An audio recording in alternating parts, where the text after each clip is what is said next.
James Adams from tristatefootball.com here talking to Tom Bolden, head coach of the Colerain Cardinals. Coach, at first I thought the special teams were a problem for you, the bad kickoff. Then I saw once you got a 21-0 lead, you kicked it deep, and what happened? Emmanuel Smith comes right back at you.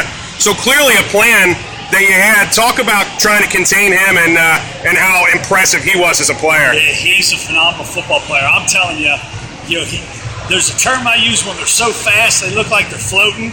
That kid was floating tonight. He could flat out go, and we weren't even supposed to kick it anywhere near him. But that's a problem when you're kickers and when they're 16, 17, 18-year-old kids.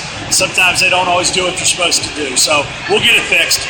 Can't blame him for having faith in his teammates to make the tackle either, Coach. Yep. And your players on offense, I mean, you sputtered in that first series, and then you guys just took off with the football, and there was really no stopping you. Talk about all the offensive weapons that played so well. Yeah, we got quite a few of them. That first series, they just came out, did some stuff we hadn't really seen, so we made some quick adjustments, and the rest time it kind of took care of itself there. But, Kelvin, a quarterback, and DeTuan, a fullback, are a pretty potent 1-2 punch, and then the two wing backs can really, really run. And up front, we're going to get better and better, and we got some big wide receivers, so we got some weapons offensively. We just got to, on the defensive end, we just can't give up that big play.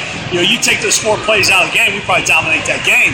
Those 4 plays that they scored on probably came with 200 yards also, and they're lucky to probably have another 100 the rest of the game. So we eliminate those big plays. Coach, in order to make that defense better, do you see DeTuan Smith more going back on defense? I was in love with him as a player last year, the fact that he was so tough on both sides. Yeah, I tell people he's the best football player around. He's unbelievable. I'd like to, but 26 carries and 200-something yards tonight. I don't know if we want to wear him down too much. He's awful good for us offensively, but we'll be okay. We eliminate those big plays, we'll be all right. Coach, thank you so much. I know the quick turnover, so I'm going to let you go. Again, Coach Tom Bolden, the head coach of the Colerain Cardinals. 1-0, off to a great start this year. Thank you. Appreciate it. Thank you, Coach.